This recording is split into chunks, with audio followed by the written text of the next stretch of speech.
Hi everyone, this is our channel Around My Story. Please like, share and subscribe. Ma meilleure amie et moi avons été amies pendant plus de 10 ans, et même si nous avons connu des hauts et des bas, nous en sommes toujours sortis. C'est pourquoi j'ai été complètement prise au dépourvu lorsqu'elle a essayé de gâcher mon mariage. Je savais qu'elle était égoïste. C'est le genre de personne qui veut qu'on s'intéresse à elle tout le temps, quoi qu'il arrive. Cela ne me dérangeait pas que tout tourne autour d'elle, parce que cela ne m'affectait pas directement et que je ne me souciais pas d'attirer l'attention. Elle s'intéressait à ma vie et était plaisante à fréquenter, ce qui n'a pas été un problème majeur pendant les 10 années et plus où nous avons été amis. Elle semblait ravie pour moi lorsque je me suis fiancée. Elle paraissait extrêmement heureuse pour moi lorsque je lui ai annoncé que mon petit ami m'avait demandé au mariage, comme devrait l'être une meilleure amie. Elle m'a dit qu'elle avait hâte d'être ma demoiselle d'honneur et de participer à l'organisation du mariage.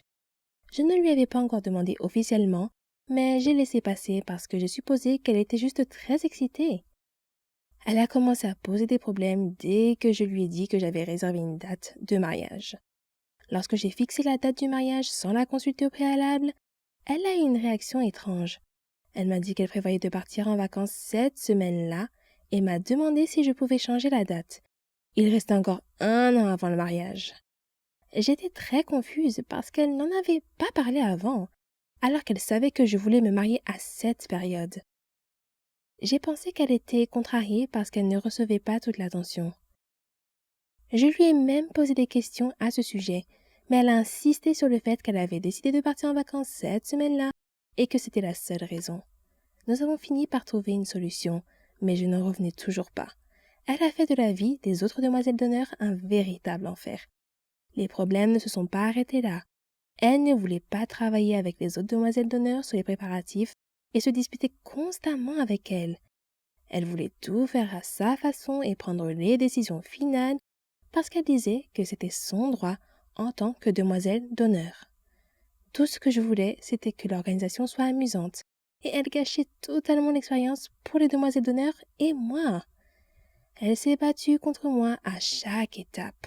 Par exemple, lorsque nous avons choisi les robes des demoiselles d'honneur, elle s'est plainte de la façon dont elle lui allait, même si j'ai fait de mon mieux pour choisir un style flatteur. Elle a fini par accepter, mais après avoir commandé les robes, elle m'a appelé pour me dire qu'elle n'avait pas les moyens de la payer. La robe n'était pas du tout onéreuse et je savais qu'elle avait beaucoup d'argent. Mais je l'ai quand même aidée ainsi que les autres demoiselles d'honneur à payer la robe parce que je voulais éviter un drame supplémentaire. Elle a fini par dire qu'elle ne voulait plus faire partie de la fête nuptiale et s'est mise en colère quand je ne l'ai pas suppliée de revenir. Lors de l'organisation de la fête prénuptiale, les disputes avec les autres demoiselles d'honneur ont finalement atteint un point d'ébullition. Elle m'a appelé en pleurant pour me dire qu'elle ne pouvait pas s'entendre avec elle et qu'elle ne voulait plus participer au mariage. Je lui ai demandé si elle était sûre de sa décision. Elle m'a dit oui, et j'ai pensé que tout était fini. J'étais soulagée que les problèmes soient enfin réglés. Cependant, elle m'a envoyé un message plus tard pour me dire qu'elle n'arrivait pas à croire que je ne l'avais pas suppliée de rester. Vraiment, après tout ça, elle n'est même pas venue au mariage quand je l'ai invitée. Nous n'avons pas parlé pendant un certain temps après qu'elle se soit désistée. J'ai choisi une autre amie très proche comme demoiselle d'honneur. Et tout est allé pour le mieux ensuite. J'apprécie enfin le processus, même si nous n'avions rien résolu. Je l'ai quand même invitée au mariage. J'espérais qu'elle viendrait quand même parce que nous étions amis depuis si longtemps. J'étais prête à passer outre, surtout si elle pouvait se remettre de ses émotions et venir au mariage. Cela m'aurait montré qu'elle voulait toujours être là pour moi, mais elle n'est pas venue. Cela fait 5 ans et je ne lui ai pas parlé depuis. J'entends parler d'elle de temps en temps par des amis communs, et elle a dit à quelques personnes que c'était de ma faute. Je suppose qu'elle a dit à tout le monde que c'était moi qui étais égoïste. Mais je connais la vérité. Le fait qu'elle ne puisse même pas admettre qu'elle a fait quelque chose de mal ne fait que renforcer le fait que j'ai pris la bonne décision en me séparant d'elle. Je suis heureuse d'avoir découvert à ce moment-là qu'elle n'était pas une véritable amie. Les bons moments de notre amitié me manquent. Et j'ai parfois l'impression d'avoir perdu une sœur parce que nous avons été amis si longtemps. Mais il est clair qu'elle n'était pas une vraie amie si elle m'a fait ça. Alors je suis contente qu'elle m'ait montré son vrai visage. Je suis triste que les choses se soient passées ainsi, mais je ne pourrai plus jamais lui faire confiance après ce qui s'est passé. Je suppose que le mariage est vraiment l'une des situations où on découvre qui sont nos vrais amis. Presque toutes les filles rêvent d'être une princesse de Disney, d'être comme Cendrillon qui a épousé le prince, ou Blanche-Neige, la plus belle de toutes. Mon histoire est un peu de ce genre, mais les contes de fées ont généralement une fin heureuse, n'est-ce pas? Mais la mienne... Eh bien, je vous laisse en juger par vous-même. Je m'appelle Rona, et j'ai 17 ans. Je vis avec mes parents et ma sœur Célina. À l'école, j'étais comme une princesse. J'adorais tous mes amis. Et ils m'adoraient. J'excellais dans tout. J'étais la meilleure chanteuse de l'école, j'étais très sportive et je pratiquais tous les sports. Mon seul défaut était mes cheveux, qui étaient trop frisés et trop moches à mon goût. Je pense que le coiffeur les a appelés bouclés, juste pour réconforter les gens comme moi. Mais frisé n'est pas bouclé. Pas dans mon agenda. J'admets que les cheveux frisés peuvent être attrayants sur certaines personnes, mais le look le plus ravissant pour moi, ce sont les cheveux longs et lisses.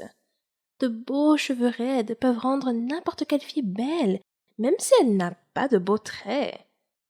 Oh, comme j'enviais certaines filles de mon école avec leurs cheveux longs et soyeux. Bien sûr, ma princesse Disney préférée était Réponse.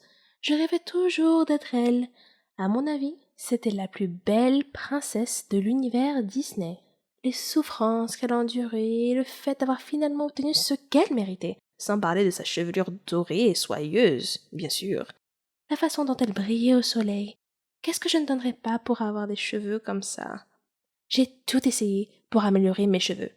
Je les ai shampouinés, mais ils gonflaient comme la fourrure d'un chien poméranien, si vous en avez déjà vu un.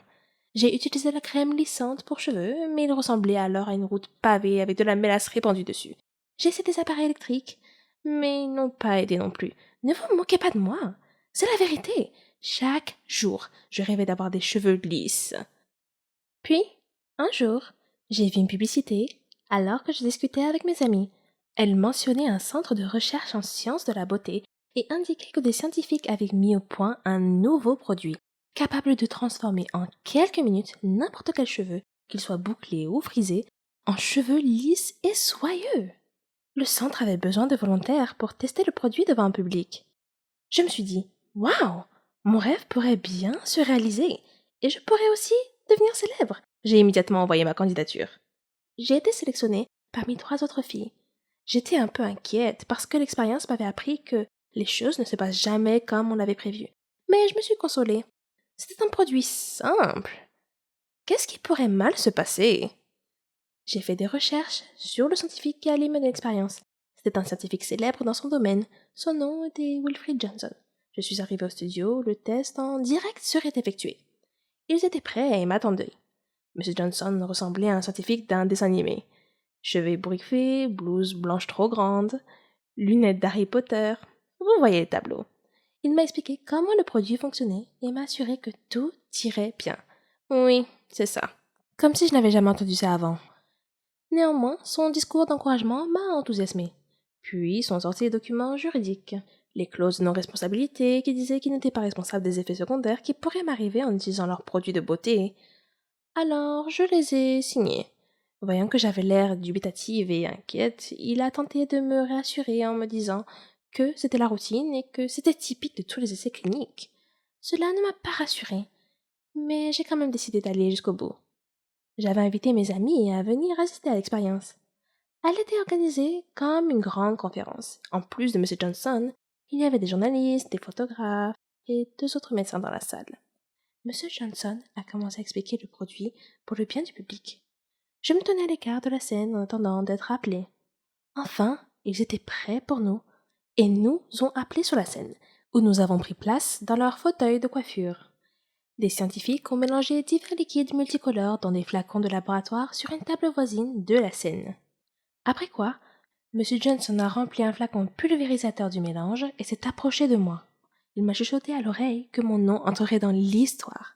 Puis, il aspergea mes cheveux avec l'élixir magique que les scientifiques avaient concocté quelques minutes auparavant. J'ai attendu nerveusement. Puis, lentement, Mon cuir chevelu a ressenti une sensation de picotement, comme si j'avais été piquée par une centaine de fourmis en même temps. Mais j'étais trop gênée pour le mentionner. Puis la douleur a disparu, et un miracle s'est produit. Mes cheveux sont devenus lisses, comme M. Johnson l'avait promis. Le public a applaudi avec enthousiasme. L'arôme puissant de la réussite financière imprégnait l'atmosphère de la pièce. J'ai touché mes cheveux et je n'arrivais pas à croire à quel point ils étaient merveilleux. J'ai continué à les caresser, si doux, si soyeux, si droits et lisses. Je me suis réjouie. M. Johnson s'est approché du micro, tenant le produit dans sa main, et s'apprêtait à parler, lorsque le public a sursauté. Il regardait dans ma direction. M. Johnson s'est retourné et m'a également regardé. Mes cheveux avaient soudainement commencé à pousser à une vitesse fantastique. Ils sont devenus de plus en plus longs, jusqu'à ce que je ressemble exactement à Réponse. J'ai crié sous le choc. M. Johnson s'est précipité et a appelé à l'aide. Mon visage a pâli et je me suis évanouie. Quand je suis revenue à moi, j'étais allongée sur la scène dans un lit de mes propres cheveux, rassemblés sous moi. J'ai touché mes cheveux et oui, ils étaient encore lisses et soyeux. Mais mon souhait semblait s'être littéralement réalisé. J'étais en effet une réponse des temps modernes. C'est pourquoi j'ai voulu partager mon histoire avec vous aujourd'hui. Faites attention à ce que vous souhaitez. Vous pourriez l'obtenir.